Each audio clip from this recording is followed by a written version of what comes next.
Keith Adams is an avid collector of Magic the Gathering misprints and oddities. One of his prized possessions are playtest cards from the very first Magic set.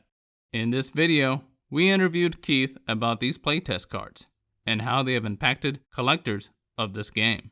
Let's see what he has to say. They show up and they're like, oh, what's going on here? A bunch of people are gathered in a room watching a couple of people play with cardboard, you know? I think it's a lot of fun getting to meet the people in person, play a bunch of events. Never touched this deck ever. I would just break it down with the gameplay. The gameplay's fun. We're back, baby.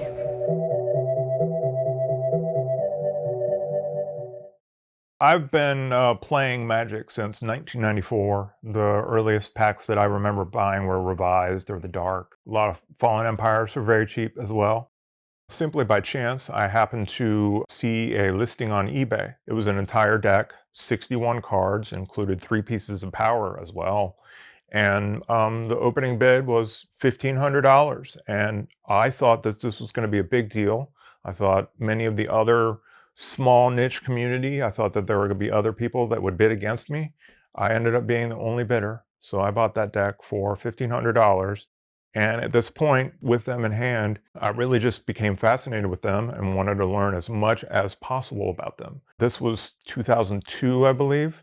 Here we are 20 years later, and I would say more than half of the information that is available on the internet came from my research and a lot of asking questions and hunting down people that used to work for Wizards of the Coast, people that were actually there in 1992, 1993, before Magic was officially released.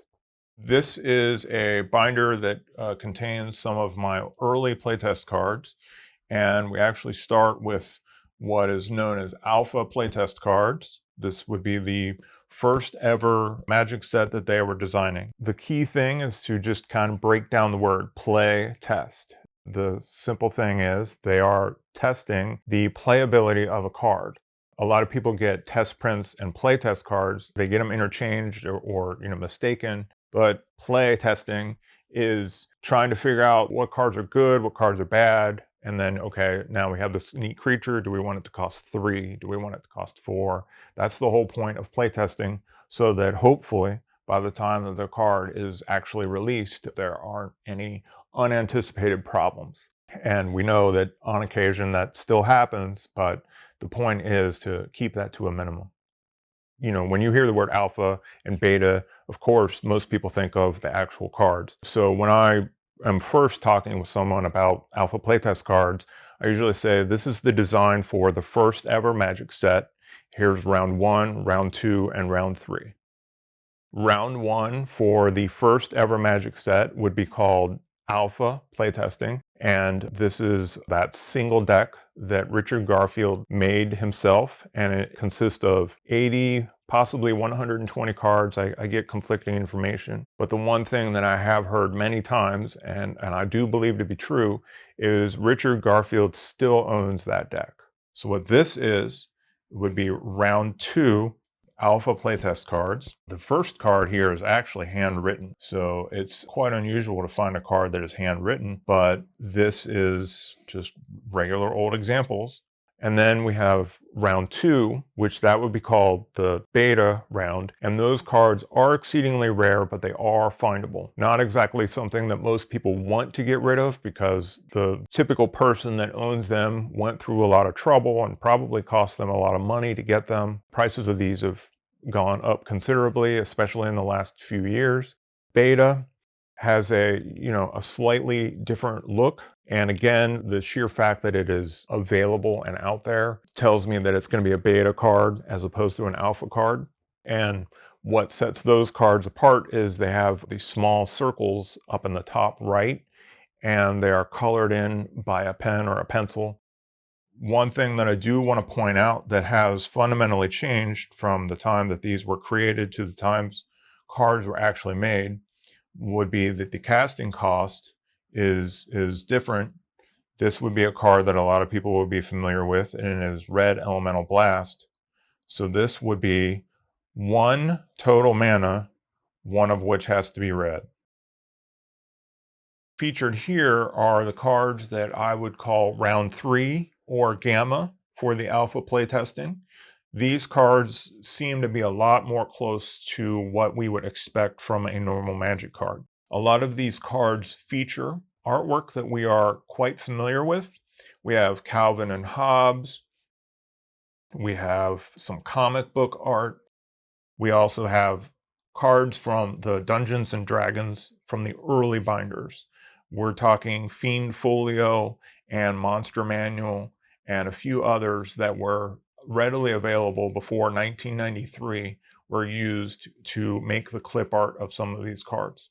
And then the third round is called Gamma, and this is a larger set, more fleshed out, a lot closer to what we actually got as far as actual physical Magic cards that people are familiar with. At this point, they used letters instead of the colored in circles. This is when we first started seeing blue designated with a U and black designated with a B.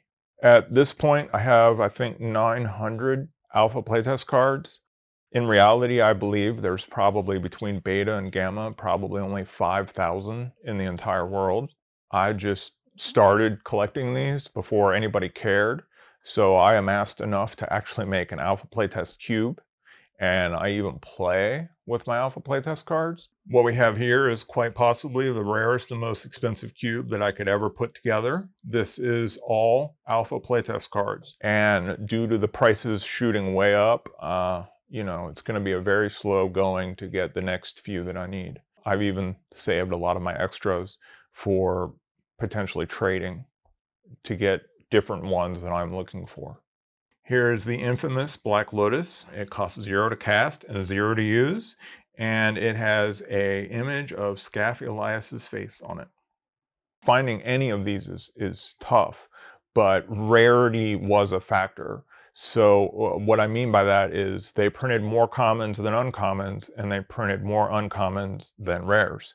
So some cards did change rarity when it finally got printed. So some cards, you just look at it and you think, oh, Nightmare, that's a rare. Yes, that is. Time Walk, oh, that's a rare. No, and Alpha Playtesting, it's a common.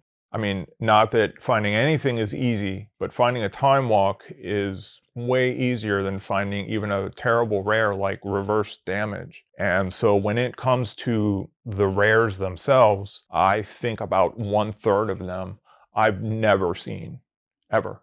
Here's a Mox Emerald. We have the Hive, Dingus Egg, Sphere of Annihilation, which ended up being Chaos Orb. And in this version, you only had to hold it up 6 inches to flip it over. All the other ones that I have seen, I've seen like 1 or 2 copies.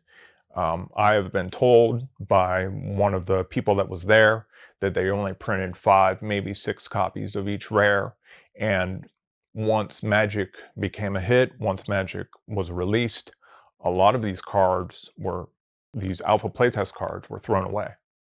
This card features a lot of the changes that you might have seen with some of these playtest cards. Now, here we have some of this handwritten stuff. Lose an Island was one of the things that they considered doing with Time Walk. And I have seen copies of this card without any of this writing on it. I've seen it as is, and I've also seen it where the Lose One Island is crossed out. And then another interesting thing about this card is it features a unicorn stamp on the back. This one is strangely crossed out, but a small minority of Alpha Playtest cards, the Gamma versions specifically, have this unicorn stamp that is featured on the back of the card. I really enjoy knowing and understanding the history. And I got to admit, one of the things that really drew me to it in the first place was the fact that we just seemed to know very little about it. It seemed like such an important part of the creation of the game. I mean, playtest cards are still made for, sets that are coming out next year. This card here is very similar to Time Walk, and it caused a lot of confusion. Notice how I was talking about how Time Walk has some of the information crossed out in certain versions. This card is extremely similar, and this version here has the same thing crossed out, only it's Lose a Mountain in the case because this is a red card. But what makes Starburst very infamous is its confusion. It says, opponent loses next turn. So do they lose next turn? or do they lose next turn? That is a large reason why I believe this card was never printed. Of course, the biggest question that the average person has is, how do I know that this is real? I mean, it's simply a piece of paper, and the average person seeing a playtest card for the first time, I say, yeah, look, this is real, and I want hundreds of dollars, thousands of dollars for it. I think most people, for the first time, they're gonna be a bit concerned. They're gonna be a bit worried, and they probably won't want it. But now a company, CGC, will slab and authenticate them and put it, in a holder. And that way it can change hands many times. And those people that would purchase something like that can feel confident that the item is real. I mean, I am one of the few people that have the experience and the expertise to look at something and know whether or not I believe it to be genuine. But I can certainly understand how 99% of Magic players would have no idea how to do so. So that's where going to a reliable source and or buying one that's already authenticated is extremely important.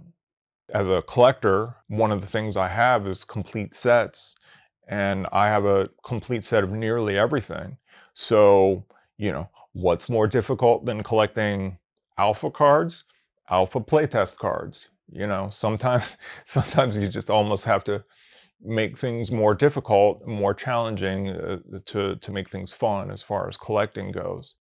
I mean, alpha cards are great and they are rare, but all you need to do is have money and, start asking around. And I mean, I can assure you that if you have the money, we can get you a half a dozen Alpha Black Lotuses within the next week.